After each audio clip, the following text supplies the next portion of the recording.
Within many of us, tales of castaways marooned on deserted tropical islands and unforgiving expanses of Arctic ice stirred deep feelings of adventure, romance, and, well, also downright dread. Hence, books like Robinson Crusoe by Daniel Defoe and movies like Castaway starring Tom Hanks are perennial favourites. But though many stranded wayfarers find themselves in horrible predicaments due to shipwrecks, mutinies, wars, and expeditions gone horribly wrong, some secret themselves away by choice, while others in centuries past were sentenced to their fates for crimes and indiscretions that these days may not warrant more than just a raised eyebrow. Whatever the case, castaways' lives are always harsh, and whether voluntary or involuntary, often end in death. Well, actually no, they always end in death, as does everyone's life ultimately. Now let's take a look at 4 of history's most epic castaway tales.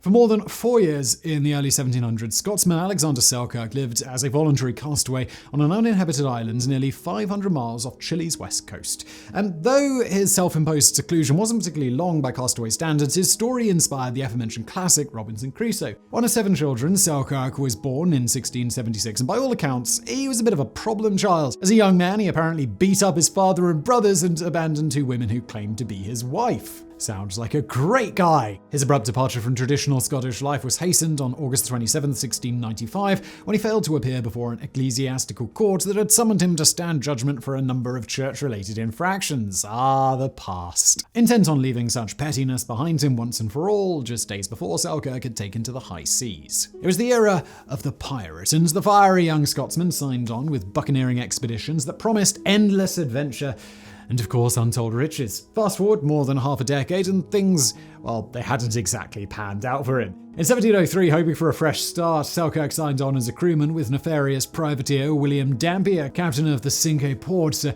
90-ton, 16-gun vessel with an infamous reputation. As an officially licensed English privateer, the Cinque Ports and her crew preyed on Spanish commercial ships plying their trade between Europe and South America. But sadly, Selkirk's maiden voyage on the Cinque Ports was a complete disaster. Dampier was an abominable tyrant, and after sustaining serious damage during numerous battles, Selkirk feared the ship was far from seaworthy. By 1704, conditions had become so intolerable that he demanded to be set ashore on the island of Massa Terra, and Dampier happily obliged. He took with him little more than the clothes on his back, grimy bedding, tobacco, a Bible, a musket, with powder and ammunition. He later mused as the ship sailed away that he was overcome with unbearable regret. Nevertheless, he assumed rescue was imminent, but as the endless days dragged on to months and years, he resigned himself to his solitary plight. To make conditions as hospitable as possible, he busied himself constructing makeshift structures, collecting fresh water, foraging for crayfish and lobsters, and fashioning hunting implements and clothing from whatever he could find. With only indigenous cats, goats, and rats for company, his life was harsh and painfully monotonous, and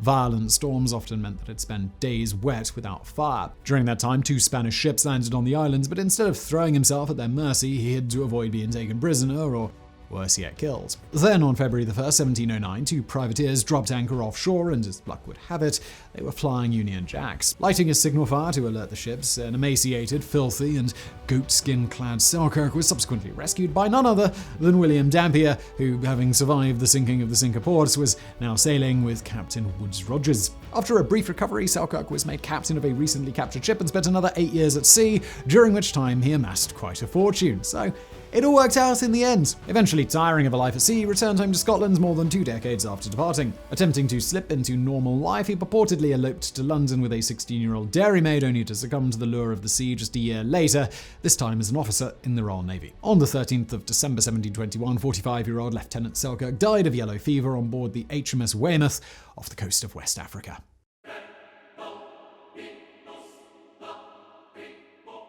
Dutchman Leendert Hazenbosch was an employee of the Dutch East India Company who, on May 5, 1725, was intentionally marooned on then uninhabited Ascension Island in the South Atlantic as punishment for sodomy. Leendert was born around 1695, and as a teen, his father and 3 sisters moved to Batavia in the Dutch East Indies, now Indonesia, leaving him behind to continue his studies. Smart, dedicated, and hardworking, Leendert eventually became a soldier for the Dutch East India Company and made his way to Batavia, where he reunited with his family and served honorably. Excelling in writing, and with a keen attention to detail, he was promoted to corporal and became a military writer, bookkeeper, and accountant, ultimately on board a Dutch East India Company vessel. However, during a scheduled stop in Cape Town, South Africa, on the 17th of April 1725, Hazenbosch was accused, tried, and convicted of sodomy, and less than a month later he began serving his inhumane and fatal sentence. Few details of the alleged encounter remain, and it's not clear whether his sentence was permanent or if he was meant to be rescued after his penal term had been served.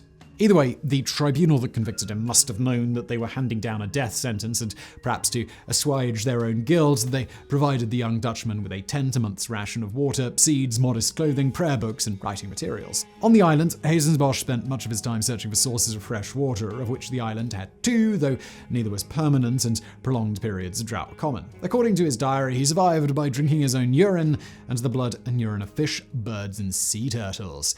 Lovely. In January 1726, British seamen making a brief pit stop on the island discovered his tent, belongings, and diary, but no remains were ever found. Eventually, his diary made its way back to England, where it was translated and published under the title Sodomy Punished. Over the next few years, a number of additional translations were published, most of which contained only a few vague references to the charges for which had been accused and convicted. Some bizarre entries made references to demons, friends, and family members, but most concerned daily island life, which was unbearably harsh. Then, in 1730, another translation was published titled The Just Vengeance of Heaven Exemplified, which contained a number of previously unseen fire and brimstone passages that were most likely added to the book's overzealous anti-homosexual publisher. More than 200 years later, in the mid-70s, American author Peter Agnos wrote The Queer Dutchman, a fictional novel based on an earlier translation in which he embellished accounts of Hazenbosch's life on the island. Ironically, this novel has erroneously been used as a historical source by a number of non-fiction writers, thereby muddying the waters as to the events surrounding Hazenbosch's supposed indiscretions, his trial, and his forced isolation. Despite malnourishment, dehydration, and exposure to the elements, Hazenbosch wrote in his diary up until the time of his supposed death. Pointing to the fact that his remains were never found, some suggest it's possible that he made it off the islands, though it's more likely his body was preyed upon by scavengers and that his bones were either dragged or washed into the sea.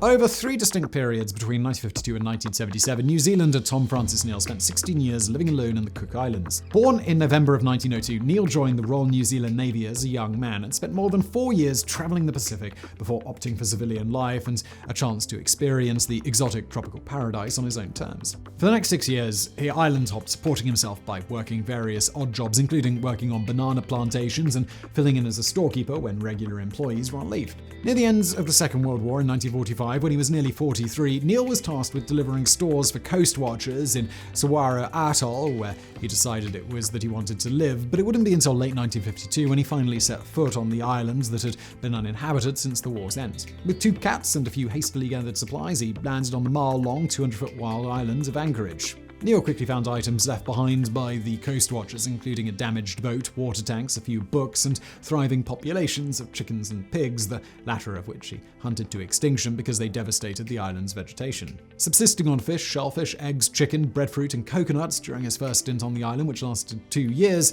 Neal had a few sporadic visitors, at least one of which dropped by at the behest of the British consul in Tahiti to make sure that he was still alive. In mid-1954, Neal severely injured his back, dropping anchor from his boat. Barely able to drag himself back to camp, he lay semi-paralyzed for 4 days when, by chance, a couple exploring on a yacht came to the island and found him in agony and near death. 2 weeks later, the government of the Cook Islands sent a ship to rescue him for medical care. In 1956, he married and subsequently had 2 children, but though his back injury and domestic duties temporarily sidelined him, he returned to the island again in April of 1960 to spend another 3+ years living there in almost total seclusion. In late 1960 and early 1961, rumors of his death began circulating, though occasional visitors, like an American helicopter crew from a passing warship and a family of adventurous yachters, confirmed that he was indeed still alive. On December 27, 1963, he voluntarily left the islands, partly because visitors had become more common and difficult to tolerate, and because, as he'd later admit in his memoirs, he was getting old and didn't want to die alone. But yet again, in June of 1967, at the age of 64, he returned to the island and stayed there for nearly another decade. In 1977, he was found with advanced stomach cancer and taken by yacht to Rarotonga, where he died less than a year later. His autobiography, An Island to Oneself, has become a cult classic among adventurers, dreamers, and legions of poor souls who bide their time in mundane office cubicles around the world.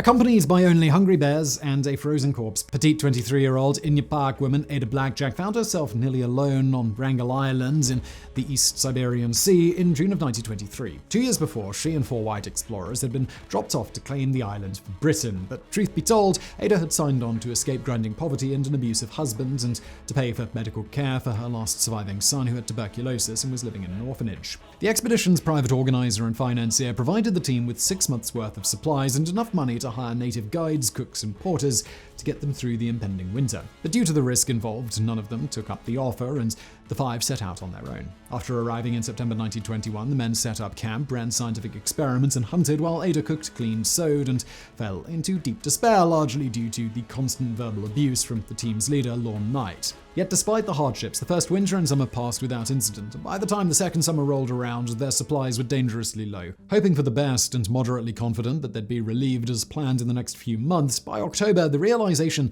that they'd need to winter on site once again set in. During the particularly harsh winter, they spent much of their time huddled around meager fires, dining on walrus stew and boiled bear fat, while shivering incessantly from the all-encompassing damp and cold. In fact, little did they know that the ice that year was so thick the ship sent to rescue them couldn't break through. 3 months later, the 3 junior members set out on dog sleds to find help, and they were never heard from again. Now it was just Ada and Knight, who'd become bedridden with such acute scurvy that his body was covered in sores, his teeth fell out, and blood seeped from his nose, eyes, and ears. Ada cared for him ceaselessly, even rubbing his feet and emptying his bedpan every morning. Knight returned her kindness by telling her what a horrible wife and mother she must have been, and even throwing the occasional book or plate at her. What a gentleman! Yet when he died in early summer of 1923, Ada recalled that she wept. Unable to move or bury him, she barricaded the tent to prevent animals from getting at him and moved into the adjacent cook tent. Now all alone in the ice and tundra, Ada spent more and more time writing in her diary and hoping against all odds for rescue. Badgered by constant headaches, nagging hunger, a swollen face, and her own worsening scurvy, she somehow remained emotionally stable, writing about weather, daily activities, her fervent wishes for her son's recovery, and her thanks to Jesus for keeping her alive. Then one evening, she thought she detected a faint boat whistle through the darkness, though it might have just been the wind playing tricks on her. But the following day, August the 19th, 1923, the Donaldson from Nome appeared on the horizon. Blackjack leapt, danced, laughed, and cried. She had been on the island for 703 days, 57 of them alone. Ada Blackjack returned to the civilized world to great fanfare, and to her astonishment, newspaper headlines around the world nicknamed her the female Robinson Crusoe. In Nome, she was reunited with her son Bennett, yet despite her newfound stardom, life was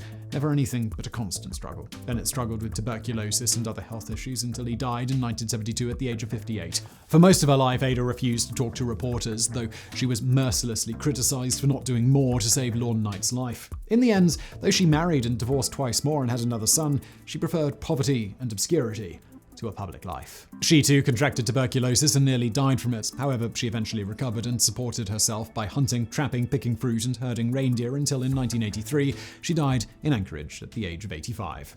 So I really hope you enjoyed this video. If you enjoyed the sort of content, profiles on interesting people and their stories, then make sure you're subscribed to another channel that I host called Biographics. We put out a couple of videos a week and they're usually pretty popular. So if you're not already subscribed over there, you'll find a link in the description below. And thank you for watching.